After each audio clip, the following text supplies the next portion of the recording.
Guys, welcome back to Medical Coding with Blue. Today's episode is all about empty medical coding study hacks to avoid and what to do instead.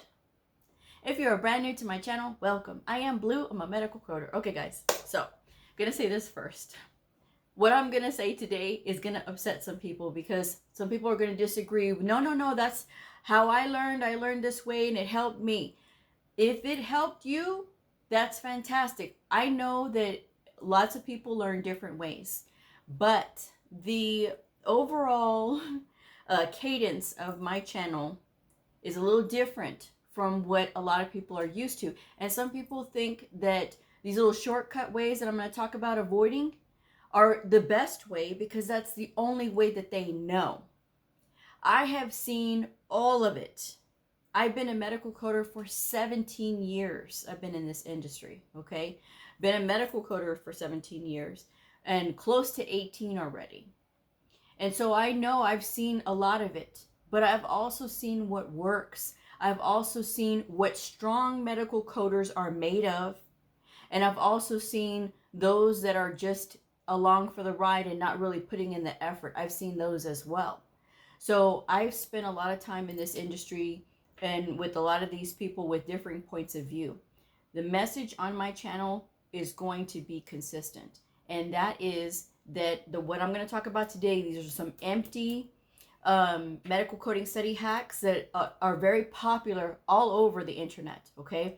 And if you choose to do them, you choose to do them. But I'm going to explain today why they're empty and why you're not really getting anything out of it. This is just an activity that is taking your time because these study hacks, that's all they do is take time. But they're not about building the skill. When I'm talking about, which I will talk about at the end, what you should do instead, that is about building skill. And I am very serious about that. So again, no one is going to change my mind. If it worked for you, this other ways, you did not try my way. So there's really no way for you to know if my way is going to work versus your way. But on this channel, this is what I'm going to say, okay? So with all of that said, we can agree to disagree. But this is my channel, and I want to prepare people and get them prepared so that not only will they be competent, but they will also build their confidence, because medical coding can be very intimidating, especially in the beginning when you're just learning. And then when you think about all the people that you're going to be working with, these doctors who have years and years of education, you're going to be working with other medical coders who have decades of experience on you. And here you are strolling in, right? So you're trying to, be able to say and do all of these things. You want to make sure that you know how to look things up correctly so that you have the correct answer. Because somebody who's brand new absolutely has the potential to be correct on something versus a veteran. Sometimes veterans get it wrong too, guys. We are all human, all right? So again, what I'm going to talk about today is if you are a student and you may hear a lot of these things in these Facebook medical coding groups that I tell you guys to stay out of, because a lot of times what happens is people get caught up in that hamster wheel. And then there's misery and commiseration going on. And no, we don't need to be doing that. We don't need to be doing that. There is limited time when we're learning, right? And we need to be focused on that. We don't need to be focused on all of this riffraff that's out there saying all kinds of crazy things, okay? We need to get down to the business of understanding medical coding so that we know what we're doing when we get out in the real world and we can find our first job quickly, okay? So the first thing that I will say is your medical coding manuals. You see the ones that I have back here. The medical coding manuals, the ICD-10-CM, the CPT book, the HCPCS book, the ICD-10-PCS book. None of these require you to tab them. You do not have to tab your books. Putting tabs, either homemade tabs or buying tabbing systems, is not necessary, because if you are using your book to look up codes like you're supposed to, you are going to find the codes. And getting that practice in is a lot better, looking up those codes is a lot better than sitting here putting on a tabbing system, and then you still have to look at all the tabs when you're going to go look up the book, when you're going to go look up the code, rather than just looking up the code, getting so familiar with where you have to go that having that sixth sense by touch and flipping right to the section where you need to go is what you need to be building right now. Because looking on the side at all the tabs is going to take your time. It's going to take your time. And the precious minutes that we have when we're taking these exams. If you're taking an AAPC exam, it's 2 minutes, 40 seconds per question average, right? You're not going to spend that on every single question, but that's the average. And then with a HEMA, if you're taking an HEMA exam, it's going to be 2 minutes, 20 seconds, somewhere around there, 2 minutes, 10 seconds per question, average per question, okay? So you need all the time and the speed that you can get. The only way you're going to be able to get that speed is by actually practicing with the book, actually getting with the book itself and not having those tabs to get in your way. It's not worth it for you to sit here with those training wheels, because that's exactly what they are, is training wheels. Well, Blue, I don't really know about the book and I'm just so lost and confused. It's just so much. This is why I tell you guys, this is my tip, to sit down with the book when you very first get it and look at each and every single page. So that way your brain can start to get familiar with the setup and the structure of the book. Because you're going to see that different books, they're going to have the index and the tabular section in different places, right? And you're going to be able to see where the guidelines are. If you're looking at the ICD-10-CM book, the guidelines are already in the book. You're going to see where the helpful coding tips are throughout the book. And you, instead of spending the time tabbing your book up, you instead spend your time actually looking at the book itself. That's going to help build that foundation a heck of a lot better than sitting here tabbing the book. Because when you tab the book and you start using it to look up the codes, your pages are going to tear, because these pages are super thin. It doesn't matter the publisher, okay? These pages are super thin. They're going to get torn. They're going to look all ratty, and it's not necessary, because you can't use tape on your book either, because when you go into the exam room, and this is for a HEMA or AAPC, they don't allow tape on the book. So if you've already torn your pages up, you cannot sit there and tape the book. You cannot staple the pages. You cannot do any of that, because they will make you take it off, even if it means tearing your book more, okay?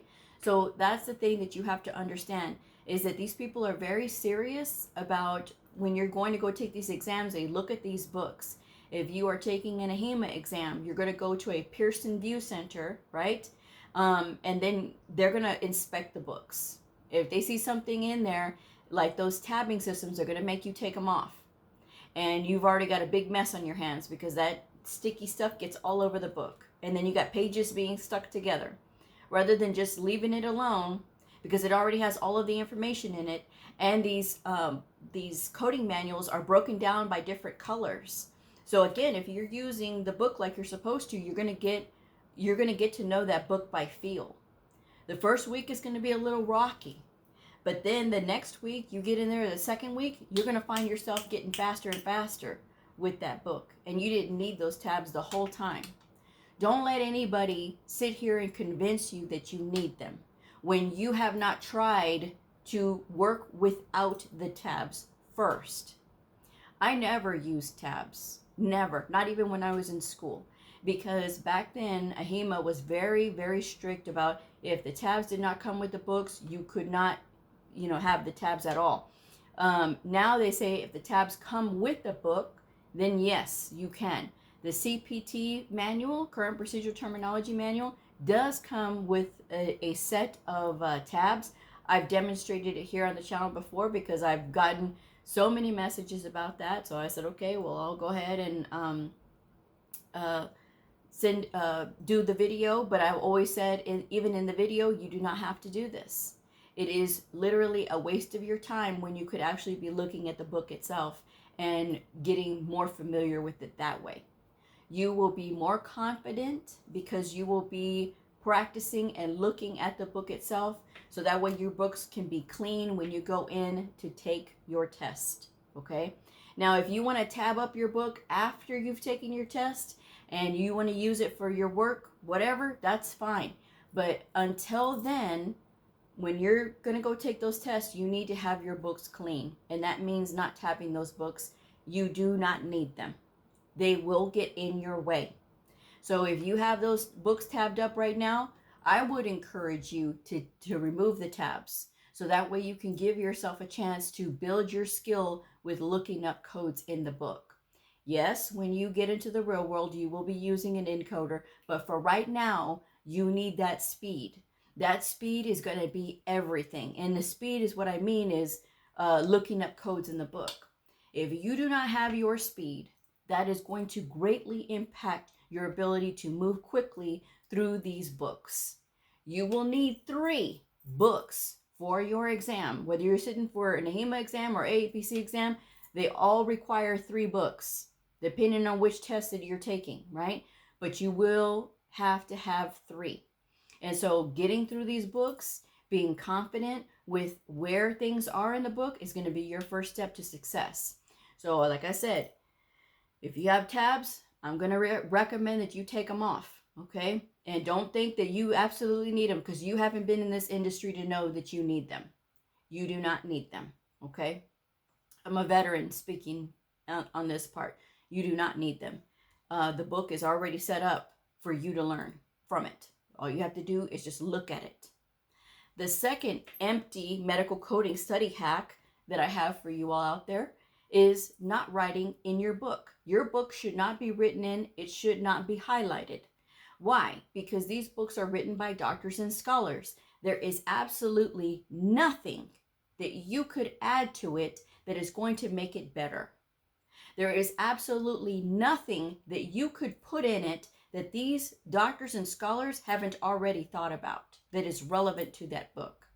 And if you think that having a bunch of notes and highlights and underlining and all these things, circling, doing the circle method on the CPT codes because you can't see an indentation, there's some codes that's the parent code and then they have the child code. So there's a bit of an indentation. You'll see it stands out. That indentation does stand out. It does not need to have circles. It does not need to have circles. Can you imagine having to sit there and go through that entire book and circle all of those things? That is a waste of time. You know what would help you to learn that book is actually sitting down and looking up codes in the book instead of sitting here doing circles. Because you start writing on these pages that are already filled with all these words and illustrations, and then all of a sudden you start adding pencil marks or pen marks to it, highlighter marks, circles, and underlinings. Well, guess what? Now there's going to be a lot of oh my gosh, there's chaos all over this page. When, for example, the CPT book has coding tips throughout. So instead of you writing down stuff, you can look at those coding tips in between. Because every single chapter in the CPT book has them. You'll see coding tips. You'll see coding direction at the head of the chapter. And if you take the time to read that instead of sitting here trying to put circles all over the book, that's going to serve you better than you sitting there circling. Because you can't see an indentation. Come on, guys. You can see an indentation. You can. You don't need to circle. Because again, writing so much on there, I have seen pictures of people who post how they're so proud that they are circling, they're highlighting, they're writing, they're doing all these things. And they are so proud of it, but you can't hardly see none of the codes. And here's the other thing to that. If you're taking an AHEMA exam and they see that you have excessive writing in your book, they can stop you from taking the test, which means that you would forfeit your exam fee. If you don't believe me, you can look at the candidate hand guide on the AHEMA website, ahima.org, for whatever exam you're taking, the CCS, CCA, CCSP, okay? Any one of these, you can look in the candidate hand guide and it talks about excessive writing in the book. that they can stop you from going in to that Pearson VUE Testing Center. If somebody says, oh no, that they didn't stop me, guys, we need to not listen to these other people when we don't know if they have some other kind of motive, or maybe the person wasn't paying attention that day, because there's different people that work at Pearson VUE, and you may get somebody who's very particular. So that's why we need to make sure that we are doing things correctly and according to the book, the candidate hand guide. It specifically says excessive writing is not allowed in the books. Some writing is okay. You want to write a little note, couple words or whatever, that's okay, but excessive writing is not, because it looks like you're trying to cheat. And here's a news flash for everybody. You do not have the time to read your notes. It's the same thing for my AAPC folks. There is no time to read notes when you're taking that test. You have 2 minutes, 40 seconds per question. 2 minutes, 40 seconds per question. And with AAPC, you have 100 questions on that exam. You have got to move. You've got to be able to get through those exams quickly. There is no time to waste. And doing all that excessive writing in there, what are you writing? How is it relevant to learning how to look up codes, or learning where in the guidelines you got to look in case you forget something? Because the guidelines will go into the exam room with you. Why? Because the guidelines are a part of the ICD-10-CM manual. So you have the guidelines with you. You do not have to memorize them. But if you've been reading the coding guidelines, like I've told you guys, now that's a coding hack to get into, is reading the coding guidelines in their entirety once per week. Whether you are just starting your medical coding program or you are on your last quarter of your medical coding program, practicing reading the coding guidelines in their entirety once per week is what is going to build your skill as a reader. It is going to increase your speed. A lot of people talk about that, oh, Blue, I'm a slow reader and I'm just scared I'm going to fail. Or Blue, I failed because I read too slow. If those people had actually spent the time reading the coding guidelines in their entirety once per week, that would have made a huge difference in their ability to read information quickly, so that way they can get done with their test in time. So instead of sitting there writing, we need to be reading. We need to be reading the coding guidelines in their entirety once per week. You're going to go slow the first time you read them. It may take you 2 weeks.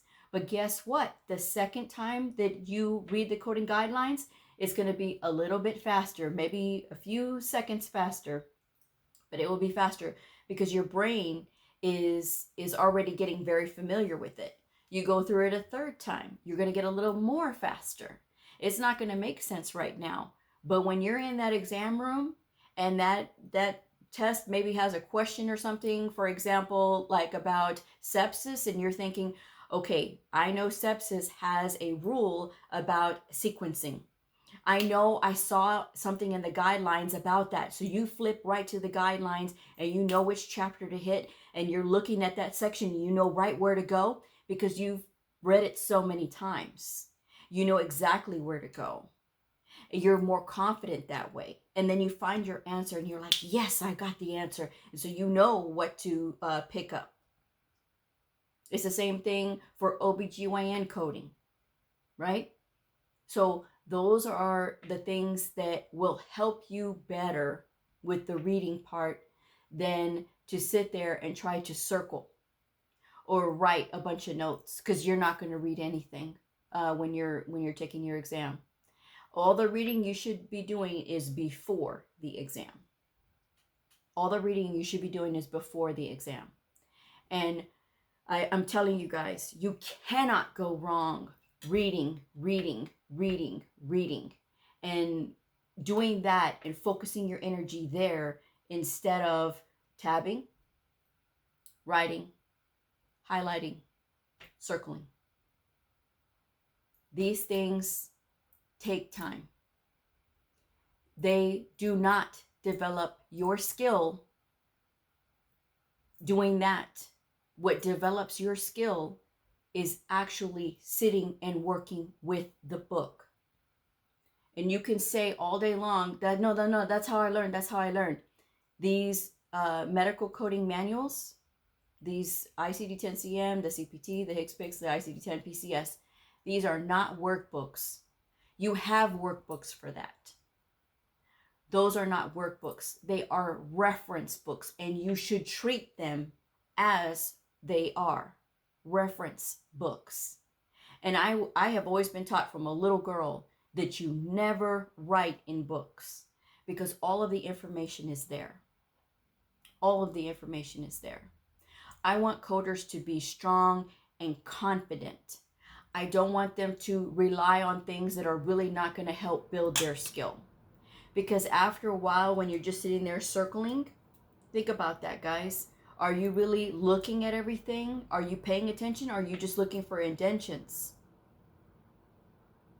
Because the person that is going through and listening to my advice, when I've talked about that you take a chapter and then you look at the whole chapter for that particular section, like a week or something like that. You can maybe do 2 chapters a week, and you read the different advices that it has. So now you're exposing your brain to the specifics of that chapter. And not only that, you're looking at the different codes. You know, I used to get real hung up on Mohs procedures. And Mohs procedures is just a few codes. Well, one day I was giving out this advice of like, okay, how do I get better with a particular section that I'm not confident with? Somebody had asked that. And I said, the best thing you can do is go to that chapter, go to that specific code, those specific codes for that procedure, and then you read those notes. Well, I took my own advice and I looked at the Mohs, and you know, now it started to click. And now I wasn't as worried about Mohs procedures. And now I'm very good at Mohs procedures. So that's something that you can do too. That's something that you can do too, guys. That's something you can do too. I like notes, but I like notes in a notebook, not in a book. Okay? And of course, all of these are my opinion, but I have been a medical coder for 17 years. I take this field very seriously. Okay? So the thing that I want to close this video up with is the ultimate study hack that will actually help you, along with all the other ones that I've told y'all to do, which is not write, not highlight, not tab, but actually read those, read the chapters, look at those, read the coding guidelines, because that's going to help you too. But actually, it's not having to do with the coding manuals, but actually your workbooks. Okay, there's workbooks that I recommend for medical coding. They're in the description box below. But covering up the multiple choice answers, covering them up, and looking up the answers, so that way you can really see where you are. Because a lot of times new coders will tell me, well, Blue, I was only taught how to pass the test, or I feel like I was just guessing my way. I really don't know what I'm doing. The best way to gauge if you know what you're doing legitimately is to actually go through your workbook, cover up those multiple choice answers, and try to figure it out yourself. The first few times that you do it, you're probably going to be way off, okay? Probably. Some of you may be a little bit better, and maybe you missed 1 or 2 codes, okay? Or maybe you were in the completely wrong section. That's okay too, guys. This is the time to learn before you go and take your exam, okay? Before you go and do all of that. So cover up the multiple choice so that way you can get an idea. If you're really stuck and you don't absolutely know how to answer that question, then look at the multiple choice. But don't do that for every single one, because trust me, the more that you get confident with covering up the answers and looking up the codes yourself, and you're like, oh yes, I got this, the faster and better you will be when it comes to taking your test.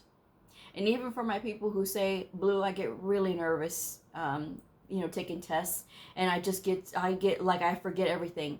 If you go through it this way, like I'm telling you to, the chances of you being more confident and that falling away is going to be a lot better than you trying to do it your way that you think is correct and doing all these other extra things that's not doing anything to build your skill. not tabbing, not writing in it and that kind of thing. Those are writing and tabbing, that's not going to build your skill. Actually reading, looking at the book itself, that's going to build your skill. Because you can learn from the book. You can. Absolutely. Absolutely. But that's doing the work. And there's some people that feel like, well, if I tab the book, I'm going to feel like I've been studying. There's people who have said that tabbing the book made them feel like that, or circling, or writing or highlighting, that helped them feel like they were studying. But that was doing nothing to build their competence and build their skill. The person that's taking the time to sit there and go through and look up the codes and building that skill, that's the person that is going to be more confident when they go to take that test. Y'all seen those videos? There's it's on all over Instagram. I'm pretty sure it's on TikTok if you insist on watching TikTok. But they have two people and they have like buckets, right? Or weights or something, or little whatever, okay? And they have them all in a line, right? And they have one person and then they have to put all of those items into a bucket, okay? And you can only take one at a time, okay? And then they have two people and one is putting the items that are closest to that bucket in there. So it's really easy. And they're the goal is to get rid of every item and put it into that bucket before the other person does. So the person that is closest to the bucket starts putting their stuff in the bucket. Well, of course, they've got, 3 or 4 down. By the time the first person on the other side is going all the way to the end of the line of items, picking up that last item and bringing it all the way to the front and putting it in that bucket, and then running back and picking up the second item and coming all the way to the front. The person over here that is going closest and putting the item in the bucket is, almost halfway there. Well, that other person is running back and forth. They're doing all of the hard work first. They're getting rid of that last bit of that line of those items and getting them into that bucket. Well, now the person who picked the easy route, basically by, going to the closest and, getting rid of those first, is now having to start run. They're having to start run. They're starting to run. Gosh, guys, it's late, so I'm trying to hurry up with this too. They're starting to have to run.